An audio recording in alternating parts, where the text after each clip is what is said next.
People look at my grease-stained overalls and assume they know my story. They see the wrench in my pocket and think, dead-end job. What they don't see is the precision it takes to diagnose a transmission problem in 10 minutes flat, or the satisfaction of bringing a machine back to life with your bare hands. I'm Danny Martinez, 28 years old, and I fix things for a living. Real things. Not spreadsheets or quarterly reports, but actual problems that matter when someone needs to get to work or pick up their kids from school. My family sees it differently. When Dad passed from his second heart attack 3 years ago, I made a choice that changed everything. Boston University had offered me a full engineering scholarship. My acceptance letter sat on the kitchen counter for weeks, crisp and promising. But Mom was drowning in medical bills, and somebody had to keep the family auto shop running. My older brother Carlos was finishing his residency in Houston. "Can't leave now," he said over FaceTime, his scrubs perfectly pressed. I'm so close to becoming a cardiologist. My twin sister Elena was wrapping up her MBA at Northwestern. "This internship could lead to Goldman Sachs," she explained, not even looking up from her laptop. So I stayed. I traded my textbooks for shop manuals and my dorm room dreams for the smell of motor oil and the sound of air compressors. Dad's automotive became my classroom, and every day I learned something new about engines, about business, about responsibility. Mom hated it from day one. "Your father worked himself to death in that garage so you could have better," she'd say, stirring her coffee with the same angry precision she used for everything else. "This isn't what we sacrificed for Danny. This isn't the American dream." But I loved it. I loved the puzzle of each broken car, the moment when everything clicked into place. I loved Mrs. Patterson bringing her ancient Buick in every month, trusting me to keep her mobile. I loved teaching Jimmy, the kid from down the block, how to change brake pads on weekends. The shop became profitable under my management. I installed new diagnostic equipment, streamlined our inventory system, and built relationships with parts suppliers Dad never knew existed. We went from scraping by to actually thriving. None of it mattered to Mom. Last month was my 28th birthday. Carlos flew in from Houston, where he'd just been promoted to chief resident. Elena drove up from Chicago in her new BMW, fresh off landing a senior analyst position. The house buzzed with their success stories, their plans, their bright futures. Then came dinner. Mom stood at the head of our dining room table, raising her wine glass with ceremonial precision. "I want to toast my children," she began, her voice carrying that church announcement authority. "Carlos, who's saving lives every day as a doctor. Elena, who's making her mark in the financial world." She looked directly at me, smiled, and continued. "Some paths take longer to find their purpose, but I'm proud of my successful children who've made something of themselves."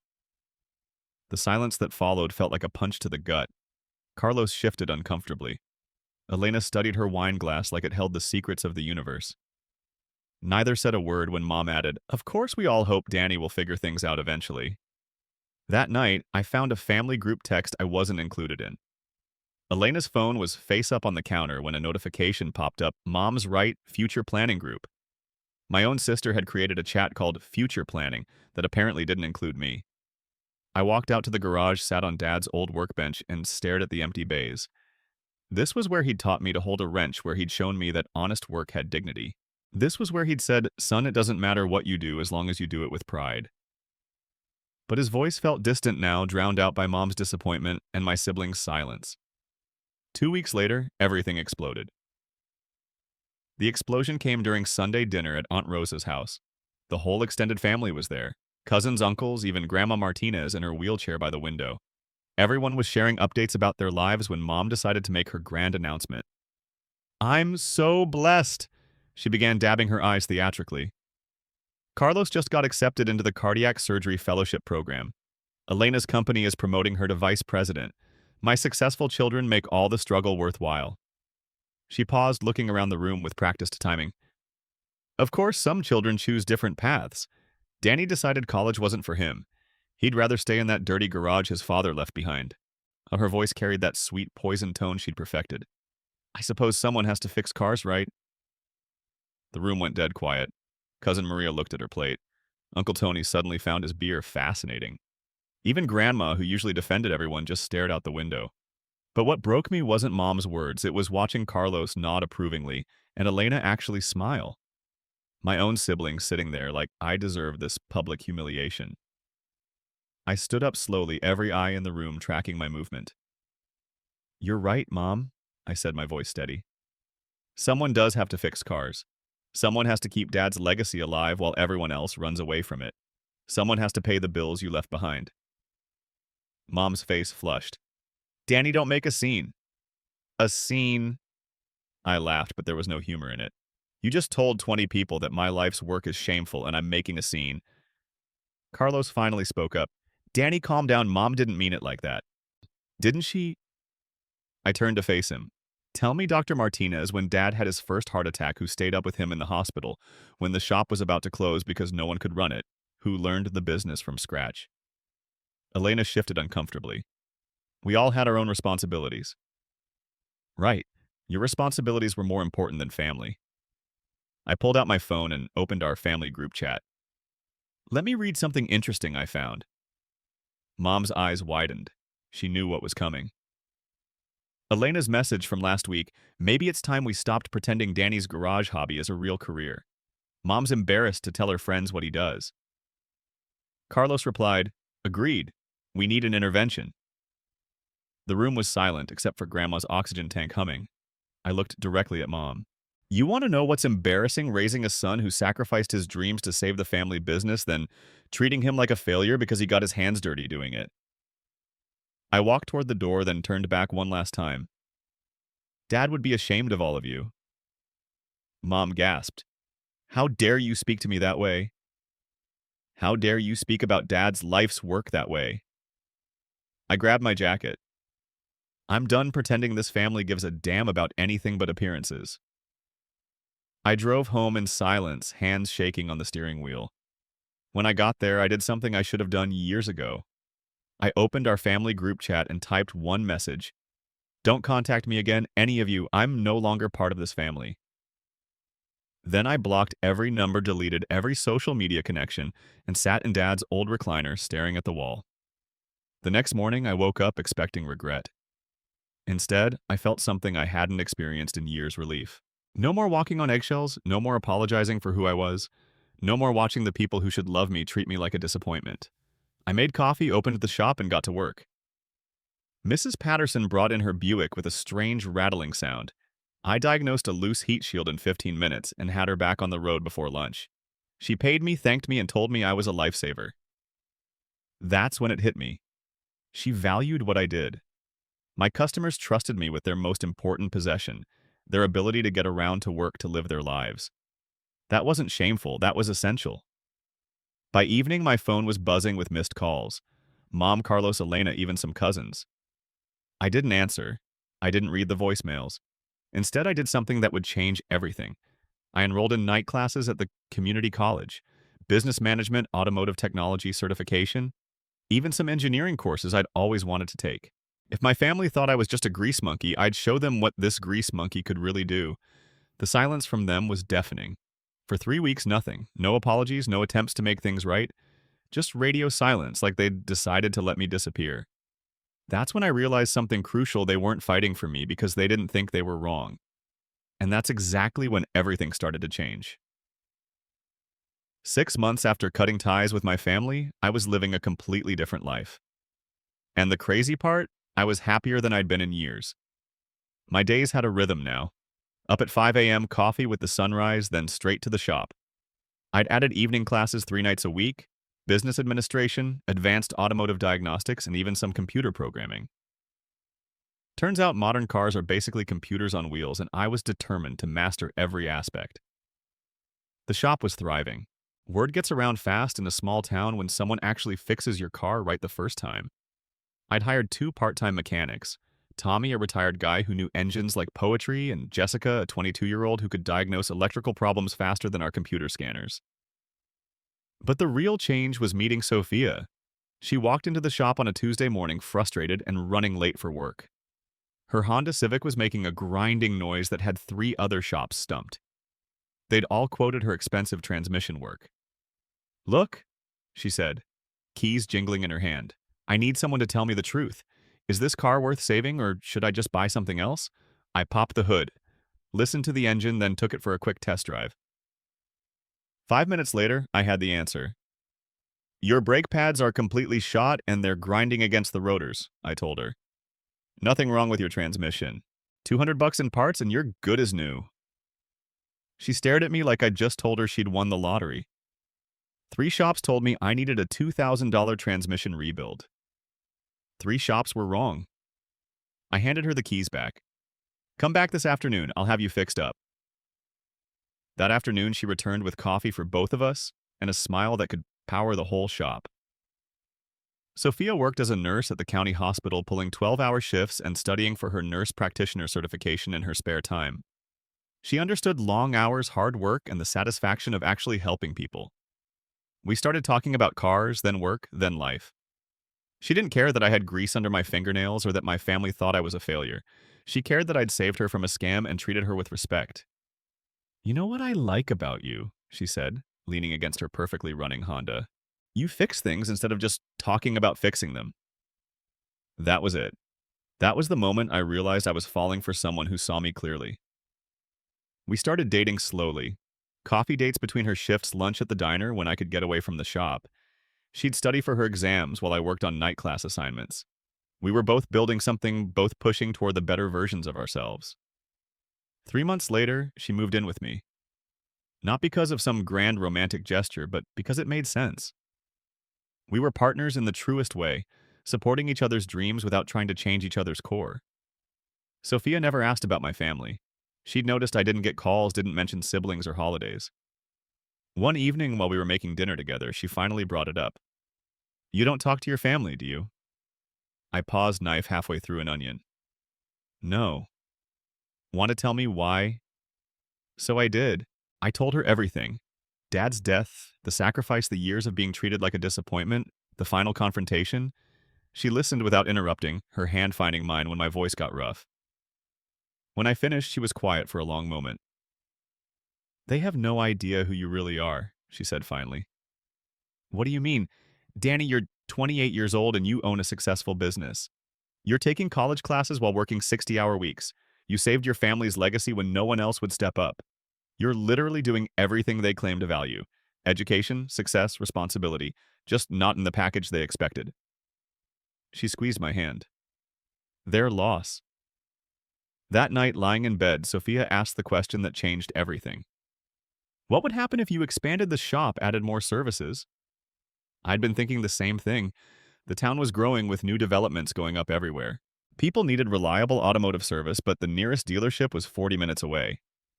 I've been looking at the empty lot next door, I admitted. Could probably double our space at a customer lounge, maybe even start doing bodywork. So why haven't you? The answer hit me like a wrench to the forehead because somewhere deep down I was still the kid waiting for his family's approval. Still playing small because going big felt like admitting they were wrong about me. Fear, I said honestly. Sophia rolled over to face me. Fear of what? Failing or succeeding? I thought about that for a week. Then I called the bank about a business loan. The loan officer was impressed. My books were clean, my customer base was solid, and my vision was clear. They approved me for enough money to buy the adjoining property and fund a complete expansion. Ground broke on Martinez Automotive Center the following month. Not Dad's automotive anymore, this was mine. As we demolished the wall between the old shop and the new space, I found something Dad had hidden in the framework. A letter written in his careful handwriting. Danny, if you're reading this, it means you've grown the business beyond what I ever imagined. I always knew you had it in you. The family name is in good hands. Love, Dad. I sat on the floor of my expanding shop surrounded by construction dust and possibility and cried for the first time since his funeral. Sophia found me there an hour later. She didn't ask questions, just sat beside me and held my hand while I pulled myself together. That's when I knew I was going to marry her. The grand opening of Martinez Automotive Center was everything I'd dreamed of and more. The ribbon cutting drew half the town, including the mayor and 3 city council members. My team had grown to 8 full-time employees, and we'd added services I never thought possible.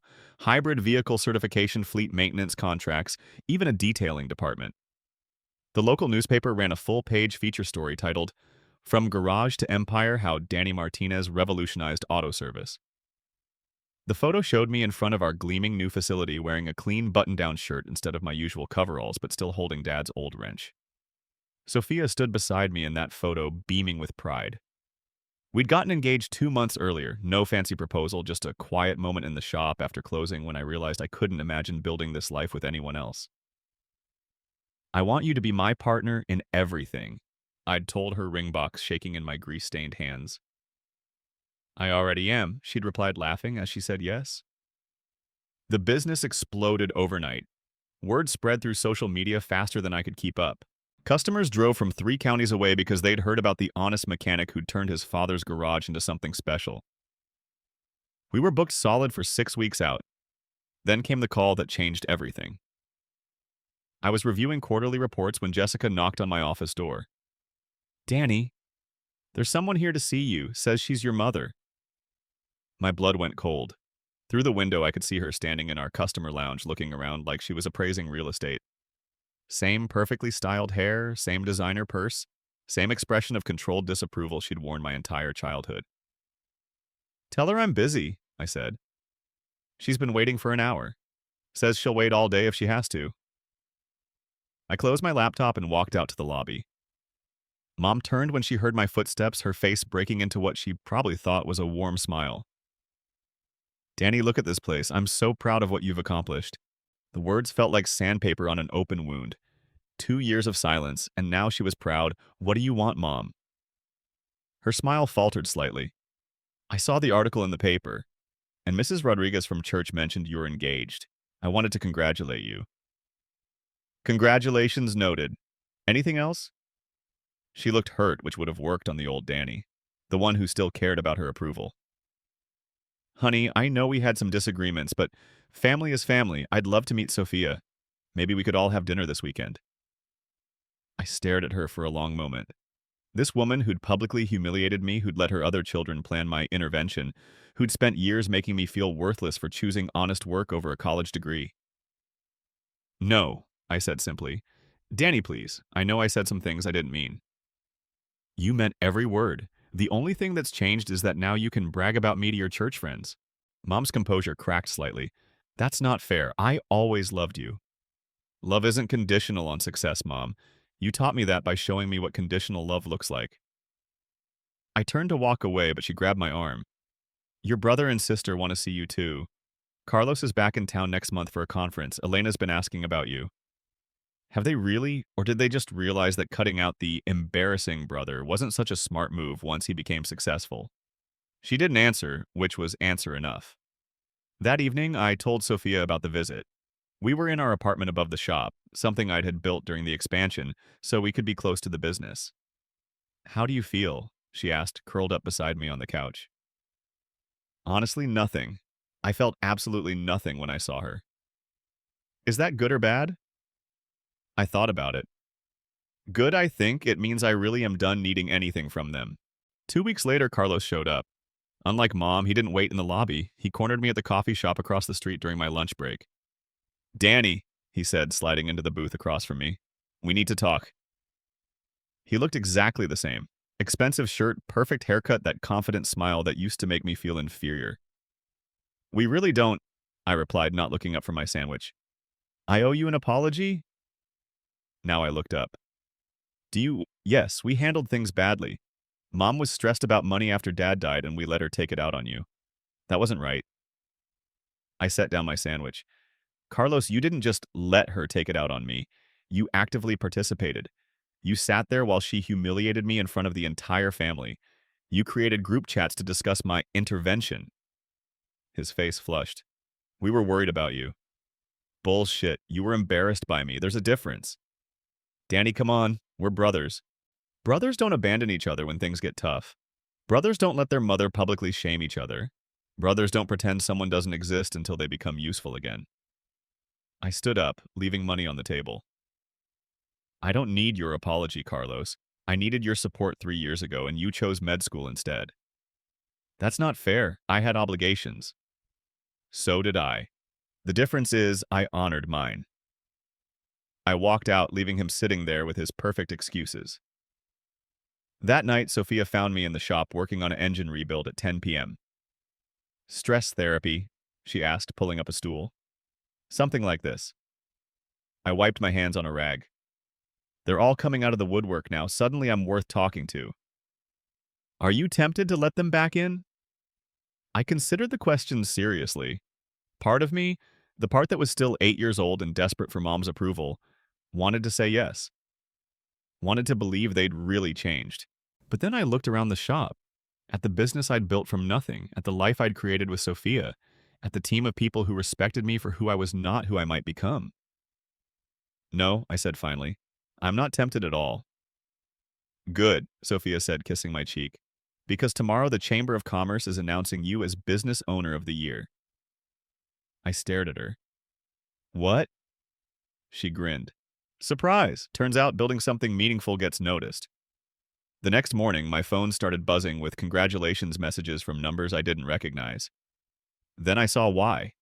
The announcement was front-page news. Nas, the Business Owner of the Year award ceremony was held at the Marriott downtown. 300 people in suits and evening gowns, all there to celebrate local business achievements.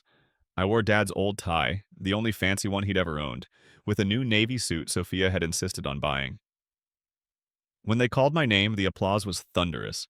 I walked to the podium looking out at a sea of faces that included my employees, my customers, city officials, and business leaders I'd only read about in the paper. 3 years ago, I began. My father died and left me a choice. I could follow the path everyone expected, or I could honor his legacy by keeping our family business alive. Tonight, I'm grateful I chose to get my hands dirty. The crowd laughed, but I wasn't joking. This award isn't just mine. It belongs to every customer who trusted a young mechanic with their livelihood. It belongs to my incredible team who helped me serve this community every day. And it belongs to my fiancée, Sophia, who saw something in me that I was still learning to see in myself. I found her in the crowd, radiant and proud, and felt my voice catch slightly. Success isn't about the job title on your business card. It's about doing honest work that matters to real people. Thank you for this honor. The standing ovation lasted 2 full minutes. Later at the reception, I was shaking hands with the mayor when I saw them, all 3 of them standing near the bar like they belonged there. Mom in her best dress, Carlos in his expensive suit, Elena looking like she'd stepped out of a Wall Street magazine. My stomach dropped, but only for a second. Then Sophia was beside me, her hand finding mine with practiced ease. "The vultures have arrived," she whispered. I squeezed her hand. "Let's get some air." But before we could move, Mom was walking toward us with that determined smile she used when she wanted something. "Danny, congratulations, sweetheart. We're so proud of you." The word "we" hit like a slap. After 2 years of silence, suddenly it was we. "Thank you," I said politely, not moving to hug her. "This is Sophia, isn't it? I've heard so much about you, dear." Mom extended her hand with practiced charm. Sophia shook it briefly. I wish I could say the same. The barb landed perfectly. Mom's smile tightened just slightly. Carlos and Elena approached like they were joining a casual conversation instead of ambushing someone who'd cut them out of his life. "Little brother," Carlos boomed, arms spread wide. "Look at you, businessman of the year. Carlos." I nodded but didn't move toward him. "Danny, this is incredible," Elena gushed. "When we heard about the award, we knew we had to be here to support you." Support me. After abandoning me for 3 years, they were here to support me. "How did you even know about this?" Sophia asked, her voice ice cold. "It was in the State Business Journal," Elena replied. "Danny's success is big news." "Funny how you only read about him in magazines now," Sophia said, "since you stopped taking his calls years ago." The tension was thick enough to cut with a wrench. People nearby were starting to notice. Mom stepped closer. "Sophia, I think there's been some misunderstanding. Family goes through rough patches, but we always love each other." "No misunderstanding," I said quietly. "You told a room full of relatives that I was an embarrassment. You said I wasn't worth including in family discussions. You made it clear I didn't belong." "Danny, I was upset." Mom said, her voice taking on that wounded tone. "People say things they don't and I'm mean when they're men grieving." "You weren't grieving. You were ashamed." I looked at each of them in turn. "And now you're here because suddenly I'm successful enough to claim again." "That's not true," Carlos protested. "We've missed you." Because 3 months ago, when I was just a mechanic fixing cars, none of you missed me enough to call, but now that I'm business owner of the year, suddenly you're proud family members. Elena tried a different approach. Danny, we know we made mistakes, but we want to make it right. We're family. No, I said firmly. Family doesn't abandon each other when things get hard. Family doesn't create group chats to discuss someone's intervention. Family doesn't stand silent while one member gets publicly humiliated. I pulled out my phone and opened my photos. It took me a moment to find what I was looking for, but there it was. A screenshot I'd kept not out of spite, but as a reminder. Elena, you wrote, maybe it's time we stopped pretending Danny's garage hobby is a real career. Mom's embarrassed to tell her friends what he does. Carlos, you replied, agreed. We need an intervention. Their faces went pale. They'd forgotten about that conversation. So, no, we're not family. You made that choice 3 years ago. I just finally accepted it. Mom's composure finally cracked. Danny, please. I know I wasn't perfect, but I love you. We all do. Love isn't something you turn on and off based on someone's success level. Love is what Sophia showed me when she moved in above a garage.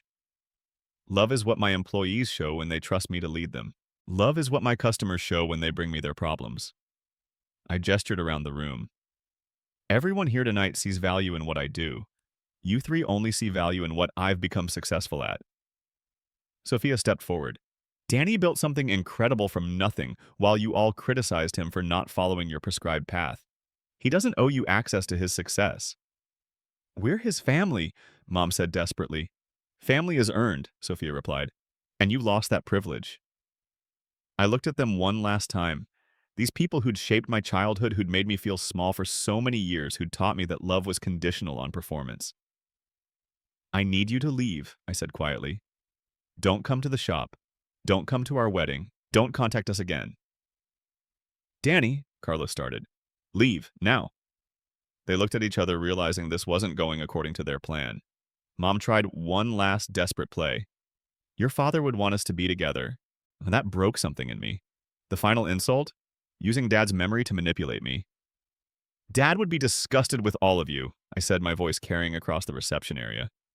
He spent his life building something with his hands, and you treated his son like garbage for doing the same thing. The room had gone quiet. Everyone was watching now. Don't ever use his name to justify your behavior again. They left without another word, walking out of the hotel like the strangers they'd chosen to become. Sophia wrapped her arms around me as the reception slowly returned to normal. You okay? She whispered. I thought about it. Really thought about it. Yeah, I said, surprised to realize it was true. I really am. 6 months after the award ceremony, Sophia and I were married in the most perfect wedding I could have imagined. Not because it was fancy. We held it in the garage where we'd first met, with string lights and her grandmother's flowers decorating the work bays. Perfect because everyone there actually wanted to be there. Mrs. Patterson walked Sophia down the aisle since her own father had passed when she was young. Tommy and Jessica stood as my best man and maid of honor. Our guests were customers who'd become friends, employees who'd become family, and neighbors who'd watched our love story unfold in real time. No blood relatives, no awkward forced smiles, no one checking their phones or making passive-aggressive comments, just pure, genuine celebration. During our vows, I looked at Sophia and said, You taught me the difference between being chosen and being earned. Thank you for choosing me every day, not because of what I accomplish, but because of who I am. She wiped tears from her eyes and replied, You taught me that integrity isn't about what you do for a living. It's about how you show up for the people who matter. Thank you for showing up for me, for this community, and for yourself. There wasn't a dry eye in the house, including mine. 2 weeks later, while we were still glowing from our honeymoon road trip, something unexpected happened. An envelope appeared under our apartment door with no return address. Inside was a single newspaper clipping, our wedding announcement from the local paper, with a handwritten note. Congratulations on your wedding. We saw the announcement and wanted you to know we're thinking of you. We hope someday you'll give us another chance. Love, Mom, Carlos, and Elena. I stared at it for a long moment, then handed it to Sophia. Still think they don't get it, she said, shaking her head. Nope. They think this is about forgiveness. It's not. It's about self-respect. I walked to our paper shredder and fed the note through it, watching their words disappear into thin strips. Feel bad about that? Sophia asked. Not even a little bit. 3 months later, our lives changed again in the best possible way. Sophia came home from work with a pregnancy test and the biggest smile I'd ever seen. So, she said, holding up the test, ready to teach a little Martinez how to change oil. I picked her up and spun her around our tiny kitchen, both of us laughing until we cried. Our daughter, Isabella Marie Martinez, was born on a snowy Tuesday in February. She came into the world with Sophia's determination and what the nurses swore was my stubborn streak. When I held her for the first time, her tiny fingers wrapped around my thumb like she was claiming me. "Hey there, little mechanic," I whispered. "Your daddy's going to teach you that your worth isn't measured by other people's expectations." Sophia, exhausted but radiant, smiled from her hospital bed. "And your mama's going to teach you that you deserve people who celebrate you exactly as you are." Isabella gurgled like she understood every word. When we brought her home, the shop threw us a party. Tommy had decorated the customer lounge with pink balloons and a banner that read, "Welcome home, boss baby." Jessica brought homemade lasagna. Even gruff old Mr. Peterson from the auto parts store showed up with a stuffed wrench toy. This was family. Chosen, earned, real family. A year later, Isabella took her first steps across the shop floor while I was finishing up a brake job. She toddled from Sophia's arms, straight to me, determined and fearless. When she reached me, she looked up and said her first clear word, "Dada." My heart exploded. That evening, as we put Isabella to bed, she pointed at the framed photo on her dresser, the three of us at the beach during our first family vacation. "Family," she said proudly, a new word she'd learned that week. "That's right, baby girl," Sophia said, kissing her forehead. "That's your family." After Isabella was asleep, Sophia and I sat on our back porch watching the sunset over the shop. Business was better than ever. We'd just hired 2 more mechanics and were considering opening a second location across town. "Any regrets?" Sophia asked, her head on my shoulder. I thought about it seriously. The question used to haunt me, whether I'd made the right choice, whether I'd thrown away something important, whether I should have tried harder to fix things with my biological family. Now, looking at the life we'd built, the answer was crystal clear. "Not one," I said. "Not a single one?" My phone buzzed with a text from an unknown number. For a split second, my stomach clenched, wondering if it was another attempt from my mother or siblings. Instead, it was from Maria Santos, a 19-year-old who'd started working at our front desk last month while putting herself through community college. "Danny, I wanted to thank you for letting me adjust my schedule for finals week. You didn't have to do that. It means everything. Also, car question, my Honda is making a weird clicking sound when I turn. Should I be worried?" I smiled and typed back, "Probably just needs CV joints. Bring it in Monday morning. I'll take a look. And Maria, education is important. We'll always work around your school schedule." She sent back 3 heart emojis and a "thank you." That's when it hit me. I wasn't just running a business, I was creating the kind of workplace I'd wished for growing up. A place where people's dreams mattered, where hard work was respected, where no one had to choose between survival and growth. I was breaking cycles without even realizing it. Sophia noticed my smile. "Good news."